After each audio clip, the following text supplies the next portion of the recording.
Imagine living with someone for months, sharing meals, conversations, and daily routines, only for them to disappear without a trace. No warning, no explanation, just gone. What if the person you trusted most suddenly vanishes, leaving nothing but empty space and unanswered questions? In this video, we delve into the eerie mystery of the vanishing roommate, a story that will make you question the boundaries of friendship, trust, and the unknown. It all began on a quiet Sunday evening when Emily first met her new roommate, Sarah. They were both students at the same university, each in need of a place to stay after an unexpected housing mix-up. Emily had found the apartment through an online listing and was excited about the chance to share a space with someone her age. She needed someone responsible, someone she could rely on to keep things in order. When Sarah moved in, she seemed perfect for the role. She was polite, friendly, and quick to settle in. At first, everything was exactly as it should be. The two roommates would share meals in the evenings, talk about their classes, and unwind after long study sessions. They quickly fell into a comfortable routine, and for weeks, it seemed like everything was fine. But there was something strange about Sarah's unsettling aura that would linger in the air, barely noticeable, but always there. Sarah's behavior was peculiar at times, but Emily brushed it off. Perhaps it was just her quiet nature, her tendency to keep to herself. Sarah would often disappear for long periods, sometimes without any explanation, but Emily didn't think much of it. People have busy lives, she reminded herself, and they weren't exactly best friends, they were just roommates. Then, one afternoon, Sarah returned home looking different. Her eyes were hollow and her expression was distant, almost robotic. Emily tried to talk to her, but Sarah just nodded and walked straight to her room, shutting the door behind her. It was the first time Emily felt a sense of unease that she couldn't ignore. She tried to chalk it up to stress, maybe even homesickness, but something deep inside her told her that this wasn't normal. Days passed, and Sarah's behavior grew more erratic. She would stay in her room for hours, only emerging to grab a quick bite or change clothes. Emily's attempts to reach out were met with cold silence, or sometimes a brief, almost mechanical smile. Sarah had become a stranger, someone Emily could no longer recognize. And then one day Sarah vanished.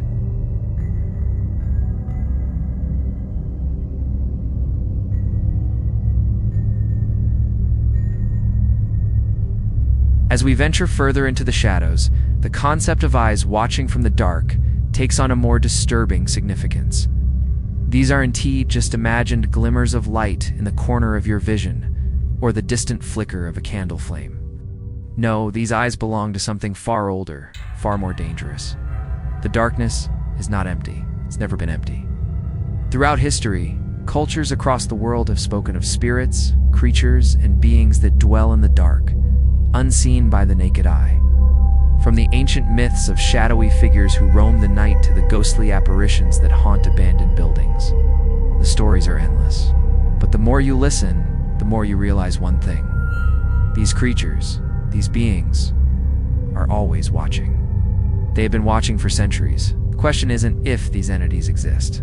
The question is, what are they?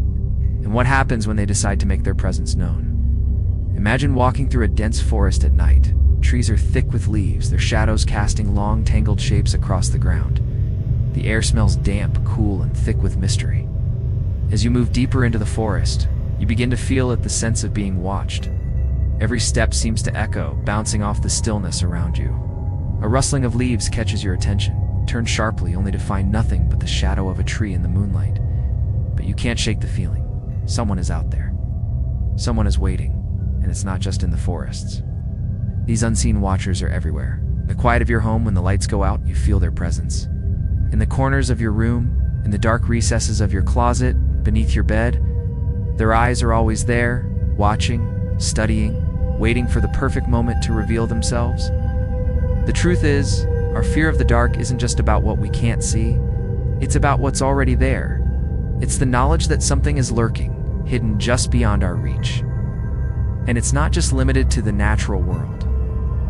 In urban legends, tales of haunted houses and abandoned places tell stories of eyes peering through cracks in walls or from behind forgotten furniture. People who claim to have experienced these hauntings often describe a chilling, almost palpable sensation of being observed, of having their every move scrutinized by an unseen force. This feeling isn't just an anomaly of the mind, it's a primal instinct. Throughout history, humans have been prey to predators that stalk in the night.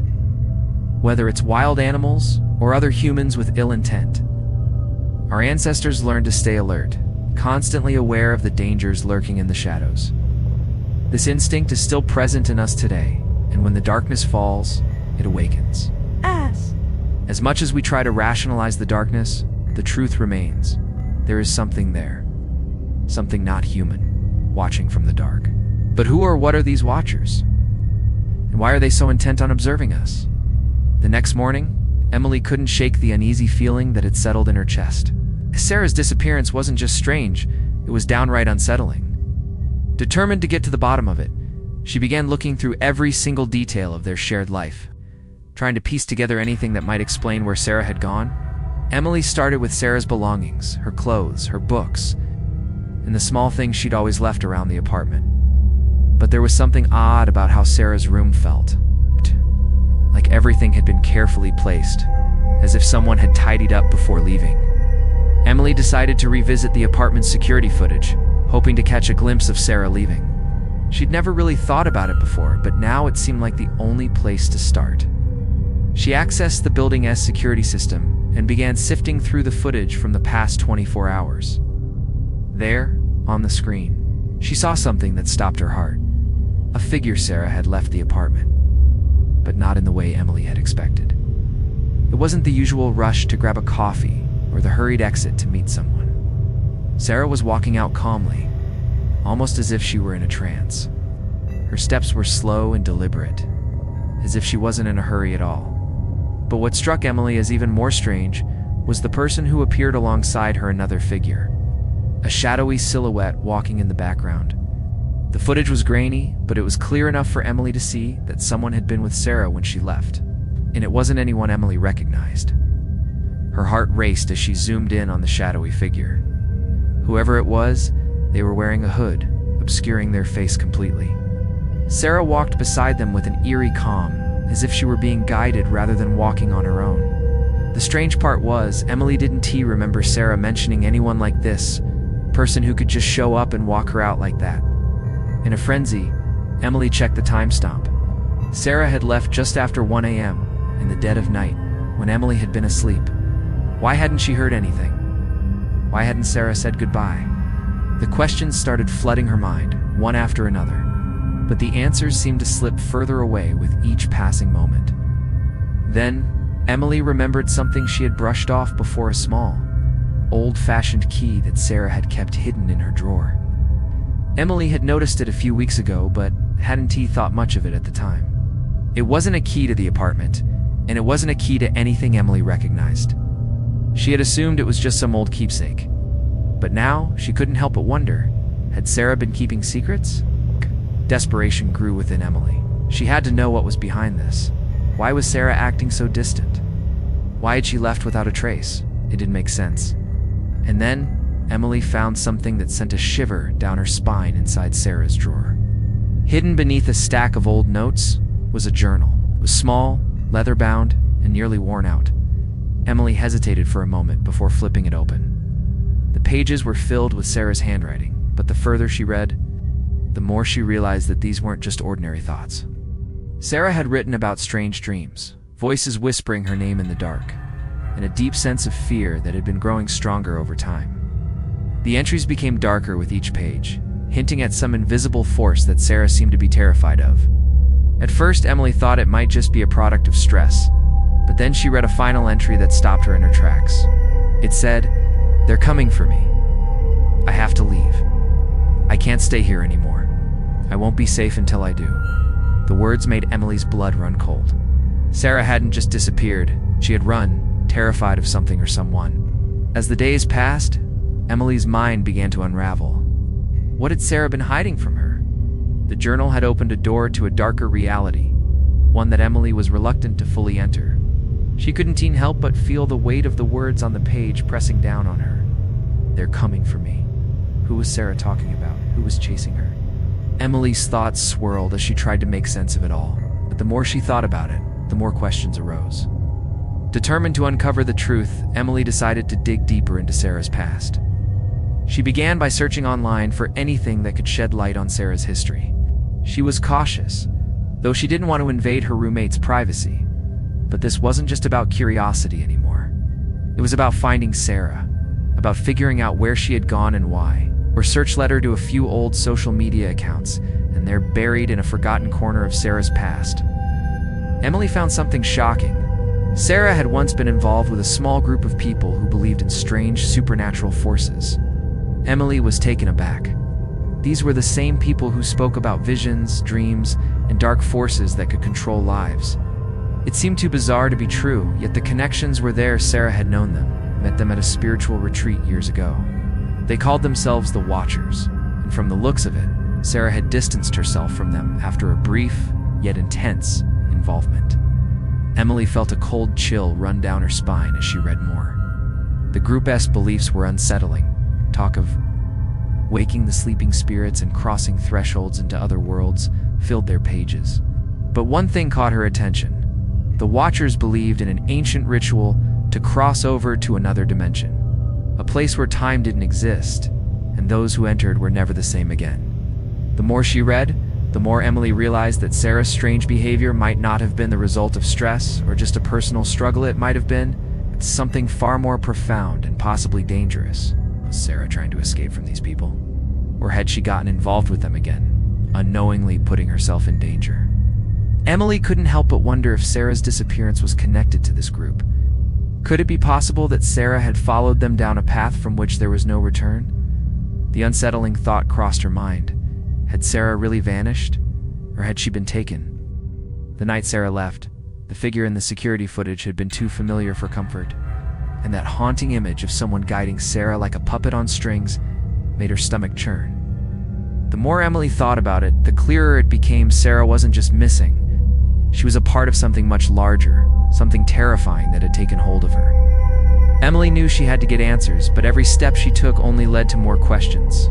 She had to find Sarah, no matter what the cost. If the Watchers were involved, she needed to know more about them. Who were they really?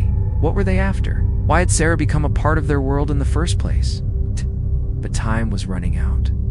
As Emily grew closer to the truth, she began noticing strange things happening around the apartment, objects moving on their own, whispers in the dark when no one else was there. Was she just imagining things, or was she being watched too?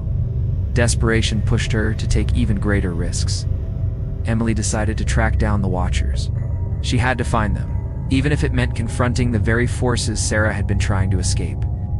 Emily wasn't too sure what she defined, whether the group still existed, or if they had vanished too. Emily's search took her to an abandoned building on the outskirts of town, an old church that had been closed for years.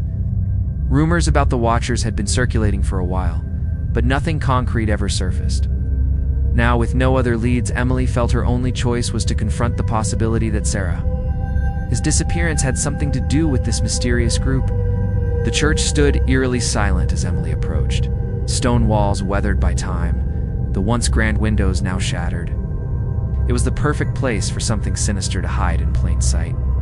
She pushed open the heavy rusted door and entered cautiously, her heart racing with anticipation and fear. Inside, the church was dark, the only light coming from the cracks in the old walls. Emily's footsteps echoed in the silence as she walked deeper into the building, following the faint sound of chanting. As she rounded a corner, Emily found them, the Watchers. They stood in a circle, heads bowed, whispering words she couldn't understand. Their voices sounded like a low hum, creating an unnatural tension in the air. The group was small, perhaps no more than 10 people, but the intensity of their presence made it seem much larger. The leader, a tall woman with piercing blue eyes, stood at the center of the circle, her hands raised toward the sky. The others were completely still, as if frozen in time. Emily's breath caught in her throat. She had found them. But what were they doing here, and where was Sarah? The woman at the center of the circle suddenly turned, her eyes locking with Emily's. A cold smile spread across her face. And for a moment, Emily felt like she was no longer standing in the church, but somewhere else, somewhere dark and cold. The leader's voice pierced the silence. "You've come looking for her, haven't you?" she asked, her voice calm, yet filled with an eerie sense of knowing. Sarah has chosen her path. She has crossed over, just as we all must. Emily's heart skipped a beat. Crossed over? What did she mean? Had Sarah really chosen to disappear willingly? Or had the Watchers played a part in her vanishing? Emily stepped forward, desperate for answers. I don't understand. Where is Sarah? She demanded. What have you done to her? The leader's smile faded, and she lowered her arms. Ow. Sarah is no longer here in the way you knew her. She has joined us in the other realm, the one beyond this world, the one that exists just out of reach. She has seen what lies beyond the veil, and now she is at peace. Emily's mind spun. The other realm? Is this what Sarah had been afraid of? Was this the truth she had been running from? The idea that Sarah had willingly joined the Watchers was impossible to believe. Emily shook her head, refusing to accept it. No, Emily said, her voice shaking. This isn't real. This can't be happening. The leader stepped forward, her presence overwhelming. My dear, the veil has thinned, and we have seen the truth. Sarah has found her place in the world beyond. She will never return. Suddenly, Emily felt a chill run through her, as if the temperature in the room had dropped several degrees. She turned, ready to leave, but the door she had entered through slammed shut with a deafening bang. The air grew heavy, and the sound of whispers grew louder, like 1,000 voices speaking in unison. Emily was trapped. Let her go, Emily whispered, her voice barely audible. Please.